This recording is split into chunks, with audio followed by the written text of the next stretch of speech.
Good morning students. आज हमारा जो 10+2 में टॉपिक है वो है कंटिन्यूटी या कॉन्टिन्यूअस फंक्शन। ये हमारा टॉपिक है। आप जो है पिछली कक्षाओं में लिमिट्स और डिफरेंशिएशन, जो डेरिवेटिव ऑफ ए फंक्शन, ये ऑलरेडी आप जो है स्टडी कर चुके हैं +1 के अंदर। तो ये लिमिट्स और differentiation these our topic of calculus. ये कैलकुलस के टॉपिक हैं। तो कई बार क्या है कि बच्चे ये भी जो सोचते हैं कि हम बार बार बुक्स में भी लिखा होता है, हम भी कहते हैं कि कैलकुलस। तो कैलकुलस क्या है? What is the calculus? Calculus is the mathematics of change. Mathematics of change. तो थोड़ा सा मैं आपको जो है ब्रीफिंग करूंगा कि कैलकुलस में हम क्या पढ़ते हैं, और जो पहले हम एलिमेंट्री मैथमेटिक्स पढ़ रहे हैं या जो अलजेब्रा हमने पढ़ा है, तो उनमें अलजेब्रा में और कैलकुलस में क्या डिफरेंस है। देखिए, हम जो अलजेब्रा में पढ़ते हैं और कैलकुलस में जो पढ़ेंगे हम, अलजेब्रा एंड कैलकुलस की मैं कंपैरिजन करूं तो मान लो सपोज करते हैं फर्स्ट पॉइंट है, तो अलजेब्रा के अंदर हम ऐसे पढ़ते हैं कि this is suppose right angle triangle A B C. तो पाइथागोरस थ्योरम हम ये पढ़ते हैं कि base square plus perpendicular square equal to hypotenuse square.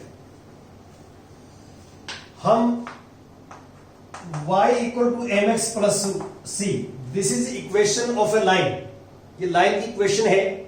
हम जो 10+1 में स्ट्रेट लाइन पढ़ते हैं, तो यहां m जो स्लोप ऑफ लाइन है, ये हम ऐसे फाइंड आउट करते हैं y2 minus y1 upon x2 minus x1। तो यहां पे अलजेब्रा के अंदर हम जो है पढ़ते जो है वो स्ट्रेट लाइन का स्लोप पढ़ते हैं, स्ट्रेट लाइन का स्लोप ऑफ स्ट्रेट लाइन। और इस फॉर्मूले से हम फाइंड आउट कर लेते हैं कि y2 minus y1 upon x2 minus x1। Calculus में हम क्या करते हैं, जैसे limits x tends to 2 x square minus 4 upon x minus 2, या हम इंटीग्रेशन फाइंड आउट करते हैं, integration 1 to 3 x square dx। ये भी हम आपको जो है आगे पढ़ाएंगे कि इंटीग्रेशन का सिंबल होता है लिमिट फ्रॉम 1 to 3। और इसमें कैलकुलेशन में हम क्या करते हैं कि जो कॉम्प्लेक्स कर्व्स हैं, जैसे कॉम्प्लेक्स हमारे पास ही कर्व है, तो हम कॉम्प्लेक्स कर्व का स्लोप फाइंड आउट करते हैं। यहां पे हम क्या करते हैं, slope of straight line, slope of straight line find out करते हैं, स्लोप ऑफ स्ट्रेट लाइन। और यहां हम फाइंड आउट करते हैं slope of complex curve, slope of complex curve. Complex curve का हम स्लोप फाइंड आउट करते हैं। और सेकंड, जो अलजेब्रा के अंदर हम पढ़ के आए हैं, वो जो स्टैंडर्ड फिगर हैं, जैसे स्क्वायर है, रेक्टेंगल है, ट्रायंगल है, सर्कल है, इक्विलैटरल ट्रायंगल है। तो जो स्टैंडर्ड फिगर होती है हमारे पास, जो क्लोज डायग्राम और स्टैंडर्ड फिगर होती है, पैरेललोग्राम है, रोम्बस है, जो है इस टाइप की जो स्टैंडर्ड फिगर होती है, उनका हम जो है एरिया फाइंड आउट करते हैं। इसमें फाइंड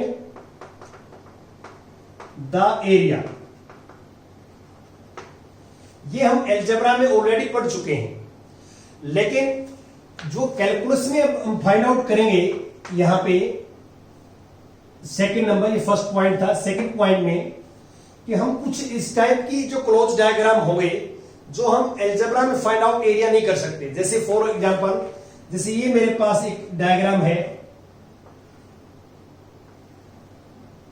ये डायग्राम, तो आप अलजेब्रा की हेल्प से इसका एरिया फाइंड आउट नहीं कर सकते। और हमारे पास ऐसे डायग्राम हो सकते हैं, जैसे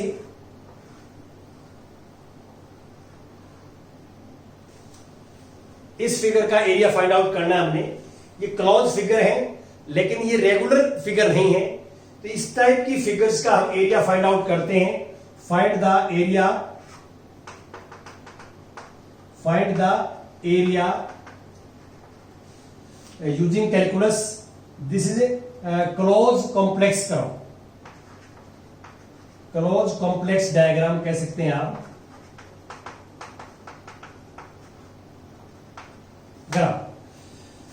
कैलकुलस के अंदर क्या है कि हम इन फिगर्स का भी फाइंड आउट कर सकते हैं। जो हमारे पास रेगुलर फिगर्स होती हैं, जो स्टैंडर्ड फिगर्स हैं, जो हम ऑलरेडी अलजेब्रा में पढ़ते हैं, उन सारे फिगर्स का एरिया हम कैलकुलस में फाइंड आउट कर सकते हैं। और इस टाइप की फिगर जो आप देख रहे हैं, इस टाइप की फिगर जो रेगुलर नहीं है, क्लोज फिगर है, रेगुलर नहीं है, तो हम उनका जो है कैलकुलस में एरिया फाइंड आउट करते हैं। ये कॉम्प्लेक्स डायग्राम है, टिपिकल है, इस टाइप के डायग्राम हम करते हैं। तो यहां पे जो अलजेब्रा है, अलजेब्रा को हम ये कहते हैं कि दिस इज मोर जो है regular less real. Algebra is more regular but less real. But calculus इसका अपोजिट है। Calculus is more real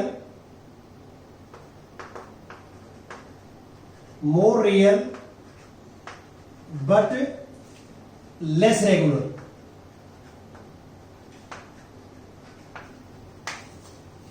calculus is more real but less regular. Algebra is more regular but less real.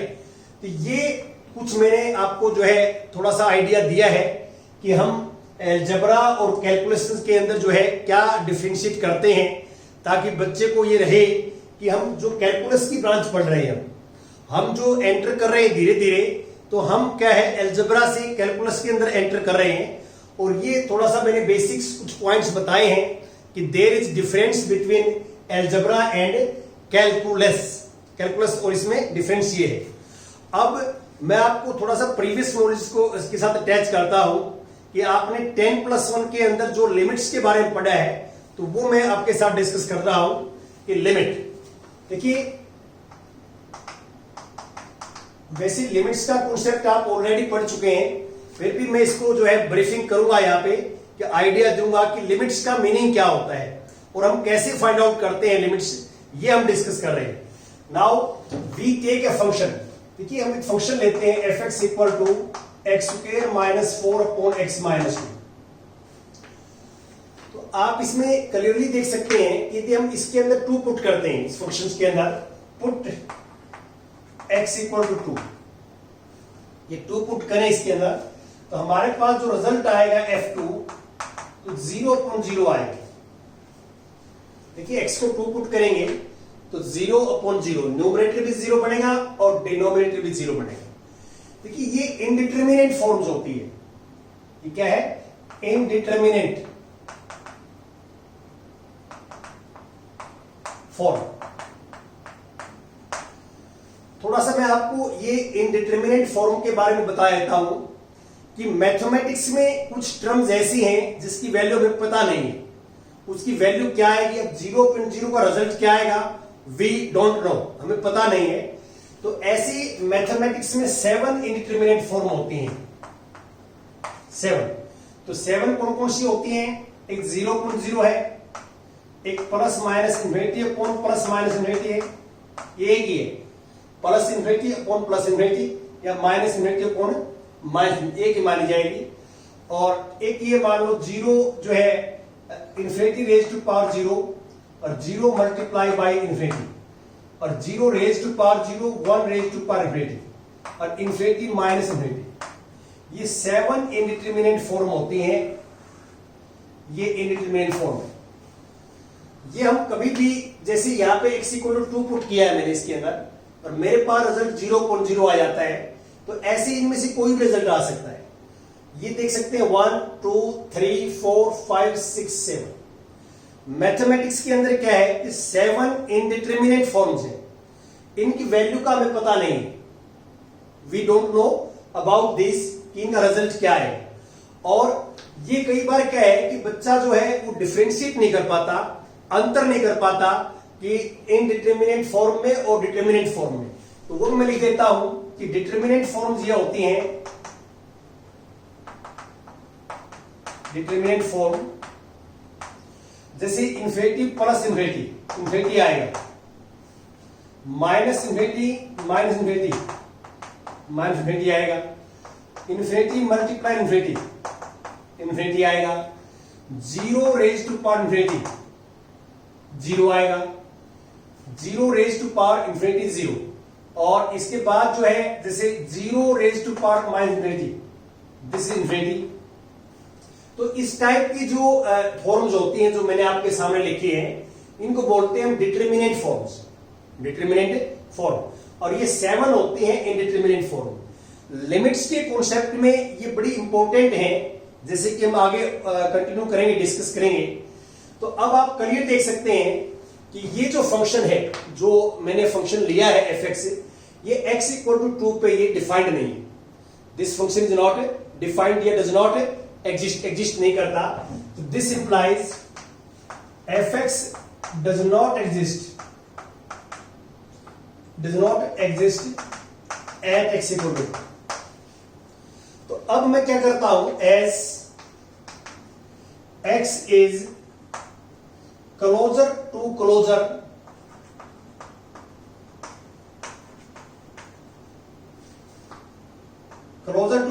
To 2 from left side. देखो हम x की ऐसी value लेते हैं, काफी x की वैल्यू जो है वो 2 के नियरेस्ट है, 2 के काफी क्लोज है, स्लाइटली जो है लेस देन 2 है। ये यहां मीनिंग क्या है कि x is slightly less than 2। तो ऐसी वैल्यू हम लेते हैं और एक टेबल बनाते हैं कि क्या आता है। देखिए आप ध्यान से, यहां पे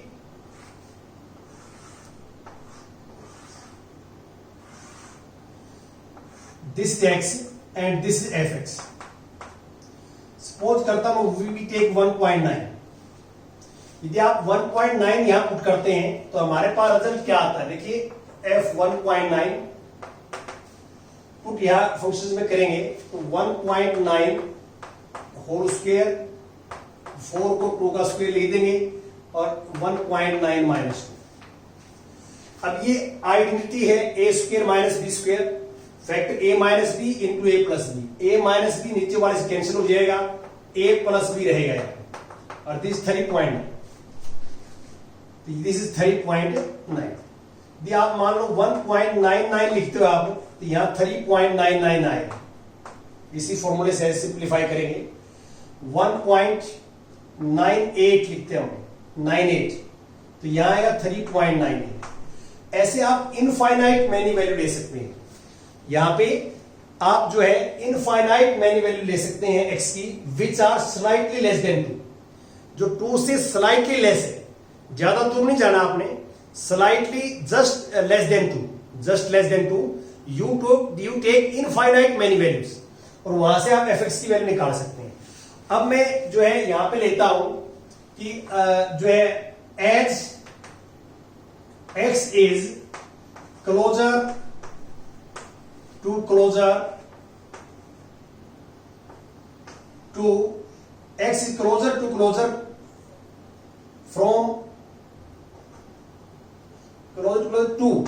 from right side। Closer and closer लिख सकते हैं, closer and closer, x is closer and closer to 2। तो ये आप जो है इसका मीनिंग क्या है, x is closer and closer to 2 from right side. इसका मीनिंग ये है कि हम x की जो वैल्यू लेंगे वो जस्ट ग्रेटर देन 2 लेंगे, जस्ट ग्रेटर देन 2 या slightly greater than 2, slightly greater than 2। तो we take some values of x।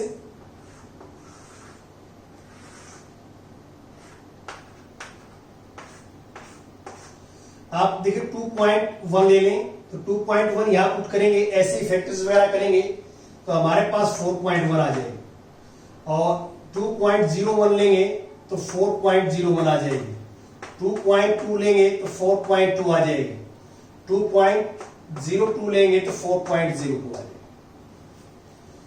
तो यहां पे आप क्लियर देख सकते हैं कि ऊपर वाले केस के अंदर मैंने क्या लिया है, x is closer and closer to 2 from left side, और नीचे वाले केस में x is closer and closer to 2 from right side. तो मैंने x के नेबरिंग में, नेबरहुड के अंदर जो 2x इक्वल टू 2 है, तो 2 के नेबरहुड के अंदर मैंने काफी सारी वैल्यूज ले ली, आप और ज्यादा भी ले सकते हैं। अब हम इसका ग्राफ बनाते हैं। देखिए इसका ग्राफ क्या होगा वो हम आपके साथ डिस्कस करेंगे कि इसका ग्राफ क्या है। तो ग्राफ इसमें हम कैसे बनाएंगे वो देखते हैं कि ग्राफ में हमारे पास ये आ जाएगा कि दिस इज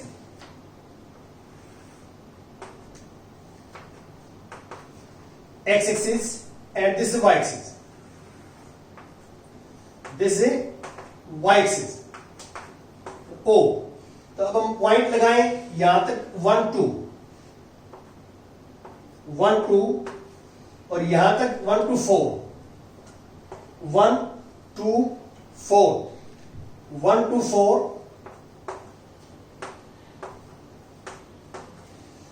1 2 3 4 जो है डस्टर 1 2 4 1 2 4 हमारे पास ये है। देखिए यहां पे जो है आप क्लियर देख रहे हैं कि इसमें आपने क्या करना है कि ये पॉइंट्स यदि हम लगाएं, ये ध्यान से देखिए ये पॉइंट्स कि x 1.9 है, 1.9 2 से स्लाइटली लेस होगा, तो x 2 और 4 के सामने देखिए 2 और 4 के सामने सर्कल लगाएंगे आप, ये बिल्कुल एग्जैक्ट x इक्वल 2 है और y इक्वल 4 है। ये डार्क नहीं करेंगे आप, क्यों? क्योंकि x इक्वल 2 पे फंक्शन डिफाइंड नहीं है। तो ये जो पॉइंट होगा, जो पॉइंट देख रहे हैं x 2 है, इसके ऊपर y 4 है, ये इस फंक्शन से फाइंड आउट नहीं कर सकते हम, क्यों? क्योंकि x इक्वल 2 पे फंक्शन डज नॉट एग्जिस्ट। इसलिए हम इसको सर्कल लगा दिया मैंने, और इसको हम डार्क नहीं करेंगे, डार्क नहीं करेंगे। अब ये पॉइंट्स लगाते हैं पहले लेफ्ट वाले पॉइंट लगाओगे आप तो 1.9 यहां पॉइंट आएगा, इसके साथ यहां आएगा, यहां आएगा, यहां आएगा, ऐसे पॉइंट आएंगे। और यदि 2 से ग्रेटर वैल्यू लेंगे आप, 2 से ग्रेटर, तो ये पॉइंट यहां आएंगे, यहां आएंगे, यहां आएंगे, ऐसे पॉइंट आएंगे। तो आप इसमें क्लियर देख सकते हैं कि हमारे पास जो है ये पॉइंट्स जो है आप प्लेन में लगाते हैं, एक्स वाई प्लेन में, तो ये जो पॉइंट है ये 2 4 वाला, ये पॉइंट इस ग्राफ में इंक्लूड नहीं होगा। इसके अपर साइड में पॉइंट्स और लोअर साइड में पॉइंट्स, बहुत सारे पॉइंट्स आएंगे। यदि आप इन पॉइंट्स को मिलाएं तो ये ग्राफ बनेगा, इसका ये ग्राफ बनेगा। और इसका मीनिंग ये है कि 2 के ऊपर यदि मान लो यहां से परपेंडिकुलर ड्रॉ करते हैं हम, ये 2 पे, और यहां पे परपेंडिकुलर ड्रॉ करते हैं y एक्सिस के ऊपर 4 पे आएगा। तो इसका मीनिंग ये हुआ कि यदि हम 2 के नेबरहुड के अंदर, देखिए 2 के नेबरिंग पॉइंट्स लेते हैं, slightly less than 2 and slightly greater than 2 लेते हैं, तो यहां पे जो वैल्यू बनती है हमारे पास इसके ऊपर, ग्राफ के ऊपर, वो आप क्लियर देख सकते हैं। यहां मान लो 2 के नेबरिंग पॉइंट्स लेते हैं हम, नेबरिंग पॉइंट्स, तो यहां पे 2 के नेबरिंग पॉइंट्स हैं, just less than 2 and just greater than 2, और इसको आप ऊपर ले जाओगे आप, तो यहां पे जो 2 पॉइंट्स कट करेंगे और वहां पे परपेंडिकुलर डालेंगे y एक्सिस के ऊपर, तो ये वैल्यूज आप क्लियर देख सकते हैं टेबल्स में 4 के आसपास है। यदि हम x की वैल्यू 2 के आसपास लेते हैं तो जो fx की वैल्यू आती है वो 4 के आसपास आती है। ये आप टेबल देख सकते हैं क्लियर दोनों में। तो ये आगे मैं थोड़ा सा और कंटिन्यू करूंगा आपके साथ।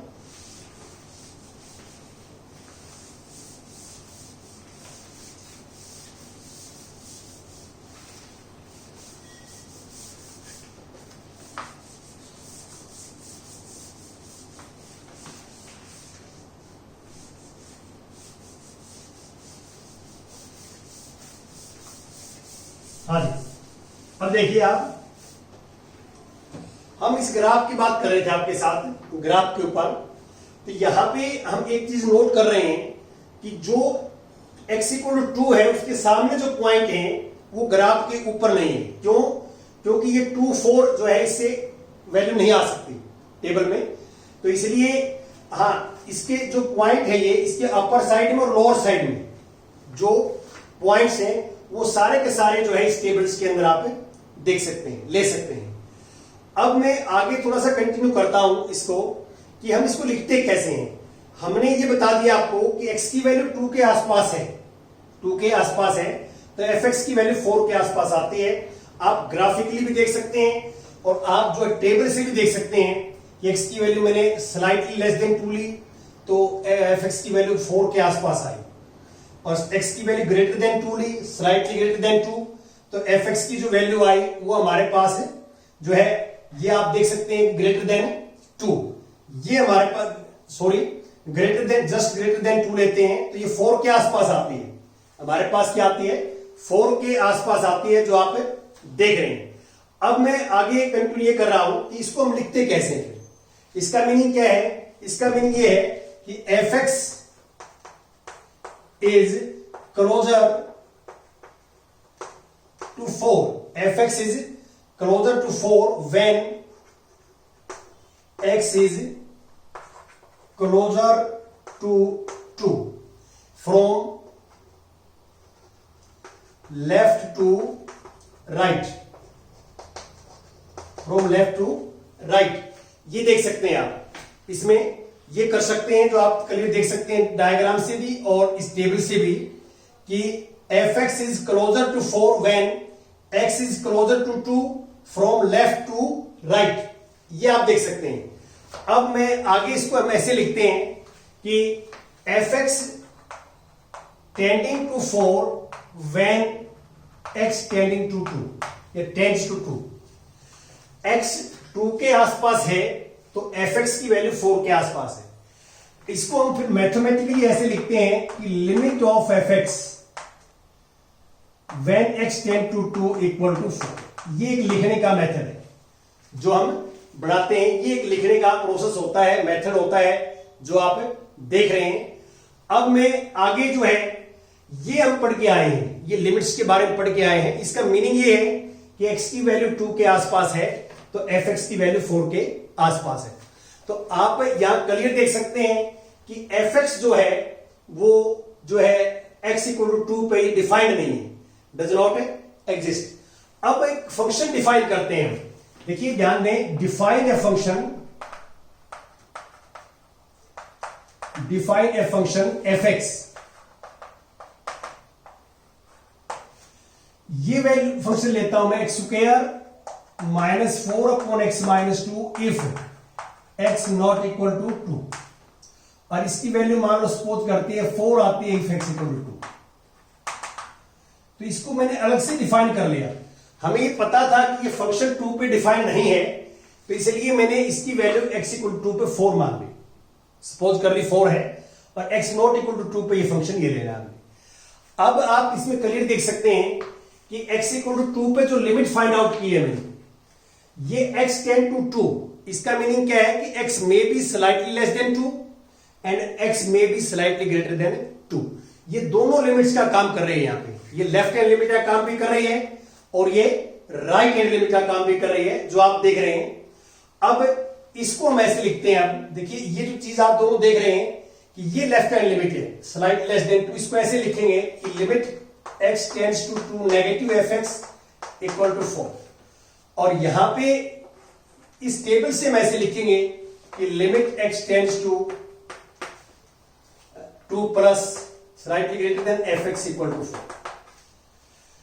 यहां ऊपर नेगेटिव लगाने का अर्थ यह है कि x is slightly less than 2, slightly less than 2, और ऊपर पॉजिटिव लगाने का अर्थ यह है कि x is slightly greater than 2। 2 से क्या है? स्लाइटली ग्रेटर है, जो आप क्लियर देख सकते हैं। और लिमिट एग्जिस्ट कब करती है? जब ये दोनों इक्वल हो। आप ये देखो, इससे और इससे लिख सकते हैं। यहां पे लिख देता हूं चलो मैं कि limit x tends to 2 fx exist if limit x tend to 2 negative fx equal to limit x tend to 2 positive F x. इसको हम बोलते हैं left hand limit, left hand limit, जो 2 से लेफ्ट में है वैल्यू, 2 से स्लाइटली लेस है, और इसको बोलते हैं राइट हैंड लिमिट। अब यहां पे मैंने नेगेटिव भी नहीं लगाया और पॉजिटिव भी नहीं लगाया। ये लेफ्ट हैंड लिमिट का भी काम करती है और राइट हैंड लिमिट का काम करती है, दोनों लिमिट है ये लेफ्ट और राइट। और इसको देखो, ये दोनों इक्वल है तभी ये लिमिट एग्जिस्ट करेगी। अब ये भी इक्वल टू 4 है और ये भी इक्वल टू 4 है, ये दोनों 4 है, तो this is also equal to 4, this is also equal to 4। ये तो सिर्फ आपको एक जो है रिप्रेजेंटेशन है कि ये लेफ्ट हैंड लिमिट की बात कर रहे हैं, ये राइट हैंड लिमिट की बात कर रहे हैं, और ऊपर हम कुछ भी ना लगाए लिमिट के, ना नेगेटिव और ना पॉजिटिव। तो ये लेफ्ट हैंड लिमिट भी है और ये राइट हैंड लिमिट भी है। 2 के आसपास, 2 से स्लाइटली लेस भी हो सकता है, ये 2 से स्लाइटली ग्रेटर भी होगा, दोनों केस इसमें इंक्लूडेड होंगे, और ये आपने करना है। अब मैं एक फंक्शन मैंने आपको बताया है कि हम एक फंक्शन डिफाइन करते हैं, जो आप देख रहे हैं clear, define a function f x, this function if x not equal to 2 and for if x equal to 2। ये जो है एक फंक्शन हमने डिफाइन किया। और अब यहां पे जो है मैं ये करना चाह रहा हूं यहां पे कि क्लियरली f2 जो है 4 है, x इक्वल टू 2 पे फंक्शन जो है 4 है, और अभी अभी हमने लिमिट निकाली है कि x नॉट इक्वल टू 2। इसका मीनिंग क्या है कि 2 को छोड़ के x may be less than 2 और मे बी ग्रेटर देन 2, वो दोनों केस यहां से आएंगे। हम 2 के ऊपर लिमिट चेक करें, यहां पे x टेंड्स टू 2 और fx जो अभी अभी हमने निकाला ऊपर, दिस इज 4। देखो इसकी fx की लिमिट हमारे पास 4 आई है इस क्वेश्चन के अंदर, ये मैंने आपको करके बताया है कि 4 है। अब डायरेक्ट वैल्यू 2 पे 4 है और लिमिट भी 4 है, तो हम कह सकते हैं यहां पे कि limit x tends to 2 fx equal to f2। और इसको ऐसे भी लिख सकते हैं आप, limit x tends to 2 negative fx equal to f2 और limit x tend to 2 positive fx। ये है हमारे पास। अब ये मैंने क्या लिख दिया, देखिए ये मैंने अभी भी बताया आपको, ये लेफ्ट हैंड लिमिट भी है और ये राइट हैंड लिमिट भी है, दोनों है। तो आप इसको ऐसे भी लिख सकते हैं। तो इसका मीनिंग क्या हुआ कि x की वैल्यू 2 के आसपास है तो भी 4 आती है, और x इक्वल टू 2 है तो भी 4 आती है, दोनों इक्वल आते हैं। यदि ऐसा हो तो हम कहते हैं कि this function is continuous at x equal to 2। ये कॉन्टिन्यूअस की डेफिनेशन है जो टॉपिक आज हम लेके चले हैं। तो दिस इंप्लाइज, इस डेफिनेशन में हम कह सकते हैं कि f(x) is continuous at x equal to 2।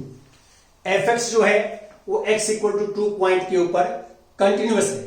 तो कंटिन्यूअस की डेफिनेशन जो है हम जो है बताएंगे आपको कि डिटेल्स में, मैथमेटिकल जो है डेफिनेशन है जो आप देख सकते हैं।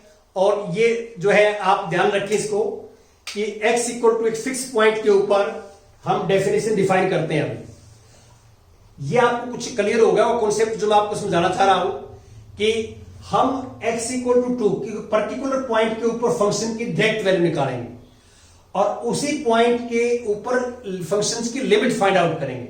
यदि लिमिट्स और उस पर्टिकुलर पॉइंट में वैल्यू इक्वल आ जाती है दोनों, तो हम कहेंगे कॉन्टिन्यूअस फंक्शन है। यदि हम इस फंक्शन का ग्राफ बनाएं, जो ये फंक्शन है इसका ग्राफ बनाते हैं हम, तो आप यहां देखेंगे कि कैसे बनाएंगे कि ग्राफ यही रहेगा, सिर्फ इसमें एक पॉइंट इंक्लूड हो जाएगा। पॉइंट कौन सा, जो x इक्वल टू 2 है तो y इक्वल टू 4, ये पॉइंट इंक्लूड हो जाएगा, डायरेक्ट हो जाएगा ये पॉइंट।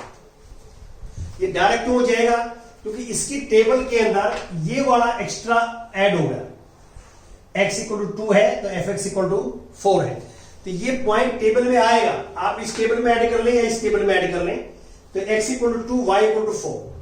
तो इस पॉइंट के राइट साइड में भी जो है पॉइंट है और लेफ्ट में पॉइंट है। अब इसके अंदर कोई ब्रेक नहीं रहता, इस ग्राफ में कोई ब्रेक नहीं था, तो कॉन्टिन्यूसली ग्राफ बन गया। कॉन्टिन्यूसली क्यों बन गया, बीच में जो ब्रेक था 2 और 4 का ब्रेक था, वो ब्रेक जो है उस फंक्शन में कवर हो जाएगा।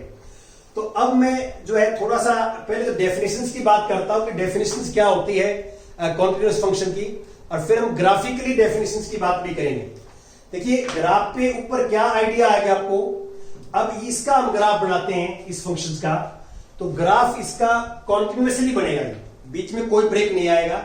जो ब्रेकिंग पॉइंट था 2 4, जो ये ब्रेकिंग पॉइंट था पहले 2 4, अब 2 4 उसमें है x इक्वल टू 2 पे फंक्शन डिफाइंड है और fx इक्वल टू क्या है 4 है। और ये आप पहले ऑलरेडी पढ़ चुके हैं कि 2 से स्लाइटली ग्रेटर और 2 से स्लाइटली लेस, वो सारे के सारे पॉइंट टेबल में है। तो इसलिए इसका जो ग्राफ बनेगा उसमें कोई ब्रेक नहीं होगा, तो बिल्कुल कॉन्टिन्यूसली बनेगा। जो 2 के आसपास से 2 के नेबरहुड के अंदर यदि आप देखें तो वो कॉन्टिन्यूसली ग्राफ बनेगा, बीच में किसी भी पॉइंट का ब्रेक नहीं होगा। तो अब मैं ग्राफ से यदि ऑब्जर्व करें, we observe the graph carefully, इसको केयरफुली आप ऑब्जर्व करें तो वी कैन से दैट कि a function is continuous at a fixed point. A function is continuous at a fixed point if we can make the graph of function without lifting the pen from the plane of paper। ये मैंने जो definition लिखी है, ये जो है, मान लो ये हमारे पास कोई प्लेन है, XY प्लेन है, और कॉन्टिन्यूअस फंक्शन जो है वो क्या होता है किसी पॉइंट के ऊपर, कि हम जो है उस पॉइंट के आसपास फंक्शंस का ग्राफ बनाते हैं, तो पेन को हमने उठाना नहीं है। ये क्लियर लिखा है कि we can make the graph of function without lifting the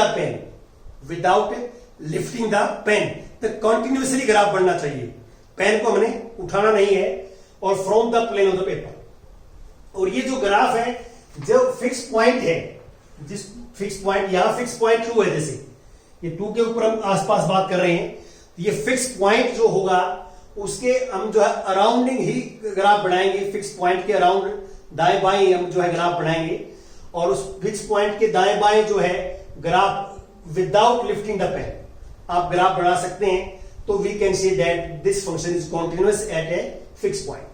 लेकिन ये ग्राफ के अकॉर्डिंग डेफिनेशन है, लेकिन यहां पे हम क्या करते हैं 10+2 में मैथमेटिकल डेफिनेशंस करते हैं। तो मैथमेटिकल डेफिनेशंस क्या है कॉन्टिन्यूअस फंक्शंस की, वो देखिए आप, कि इसमें आपको याद करनी है कि a function fx is set to be, a function fx is set to be continuous at x equal to a, at x equal to a. A function fx is said to be continuous x equal to a if limit extends to a fx are equal to fa। यहां पे ये कह रहा है कि fx की extends to a पे limit, इसका मीनिंग क्या है कि x की वैल्यू a के आसपास होगी, तो fx की वैल्यू किस नंबर के आसपास होगी, ये निकाल लिया हमने। और ये डायरेक्ट वैल्यू है, ये क्या है डायरेक्ट, ये लिमिट नहीं है, ये फंक्शन की डायरेक्ट वैल्यू है। जैसे x इक्वल टू 2 पे fx इक्वल टू 4, ये डायरेक्ट वैल्यू है। तो आप देख सकते हैं limit x tends to a fx equal to fa है, या इस डेफिनेशन को, ये लेफ्ट हैंड लिमिट भी है और राइट हैंड लिमिट भी है। तो कई बार हमारे को ऐसा करना पड़ता है कि fx इक्वल टू fa और equal to limit x tends to a positive fx। तो इसका मीनिंग क्या है कि left hand limit of fx, right hand limit of fx और value of fx at x equal to a, ये तीनों बराबर हो, इक्वल आ जाए, तो हम कहते हैं कि this function is continuous at x equal to a। और हम यहां पे जो कंटिन्यूटी चेक करेंगे वो रियल वैल्यूड फंक्शन की चेक करेंगे, जो ऑलरेडी आप प्लस वन पढ़ते हैं कि जिसका डोमेन और कोडोमेन दोनों रियल नंबर के सेट हो या रियल नंबर के सबसेट हो, तो उसको हम बोलते हैं रियल वैल्यूड फंक्शन। तो यहां पे कंटिन्यूटी जो चेक करेंगे हम वो रियल वैल्यूड फंक्शंस की करेंगे। देखिए इस डेफिनेशन में और इसमें कोई डिफरेंस नहीं है। ये जो आपको लेफ्ट हैंड साइड में लिखी हुई है ये लेफ्ट हैंड लिमिट भी है फंक्शन की और राइट हैंड लिमिट भी है। तो कई बार हम ये लिमिट निकालते हैं और कई बार आपको स्टेटमेंट में ऐसा गिवन होता है कि जो है लेफ्ट हैंड के लिए अलग फंक्शन होता है और राइट हैंड लिमिट के लिए अलग फंक्शन होता है, डिफरेंट फंक्शन होते हैं। तो वहां पे हमें ये दोनों लिमिट निकालने पड़ते हैं। और ये लिमिट नहीं है, ये फंक्शन एफ एक्स की डायरेक्ट एक्स इक्वल टू ए पे वैल्यू है डायरेक्ट, और ये दोनों लिमिट है। तो यदि ये इक्वल आ जाती हैं तो we can say that this function is continuous at X equal to A, ये कंटिन्यूअस है। तो अब मैं थोड़ा सा एक बच्चों के लिए एग्जांपल दे रहा हूं। ऐसे दो एग्जांपल्स का आपने ग्राफ बनाना है, उससे आपकी कंपैरिजन हो जाएगी कि ये फंक्शन जो है ग्राफ से ये कॉन्टिन्यूअस है या डिसकॉन्टिन्यूअस है। पहला एग्जांपल जो है आप ट्राई करने की, फर्स्ट एग्जांपल में ये लेता हूं एफ एक्स इक्वल टू, इसकी वैल्यू 1 है 1 if x less than equal to 0 और 2 है इफ x ग्रेटर देन 0। तो आप इसका ग्राफ बनाना, आपको ये पता लग जाएगा कि ये ग्राफ जो है आप 0 के ऊपर, यहां जो ब्रेकिंग पॉइंट है 0 है, तो 0 के ऊपर ये फंक्शन जो है ग्राफ इसका ब्रेक करता है या कॉन्टिन्यूअसली बढ़ता है। यदि कॉन्टिन्यूअसली बढ़ता है तो यदि हम पेन को लिफ्ट नहीं कर पाते या जो है without lifting the pen graph जो है कंटिन्यूअस बनता है तो हम कहेंगे दिस इज कंटिन्यूअस। और यदि ब्रेक हो जाता है ग्राफ में, आप ग्राफ बनाने के बाद ही पता लगेगा आपको। और ये फर्स्ट एग्जांपल आप करके देखना। और सेकंड एग्जांपल में ये लेता हूं मैं कि एफ एक्स इक्वल टू ये 1 if x not equal to 0 और यहां पे 1 इफ एक्स इक्वल टू 0। ये मैंने एक फंक्शन लिया है, तो इसका भी आप ग्राफ बना के देखना और इसमें देखना कि जो है ग्राफ कैसे आता है। तो ग्राफ से आपको जस्ट ये आइडिया आता है कि फंक्शन कॉन्टिन्यूअस है या डिसकंटिन्यूअस है। जो कॉन्टिन्यूअस नहीं होता वो डिसकंटिन्यूअस होता है। और ये भी आप यदि डिटेल के अंदर एनसीईआरटी बुक्स पढ़ेंगे तो ये कई बार क्या है कि left hand limit F A की इक्वल होती है और ये इसकी इक्वल नहीं होती। मतलब ये फर्स्ट 2 इक्वल है और थर्ड इक्वल नहीं है। तो फर्स्ट इक्वल है, 2 इक्वल है, तो यहां पे कहते हैं हम लेफ्ट कॉन्टिन्यूअस है, this function is left continuous. और ये दोनों इक्वल है और ये लेफ्ट, ये इक्वल नहीं है, तो इसको बोलते हैं हम राइट कॉन्टिन्यूअस। तो ये चीजें भी हम जो है आपके साथ डिस्कस करेंगे आगे। और अभी आपको जो है थोड़ा सा इसको डिटेल के अंदर पढ़ना है। Thank you very much.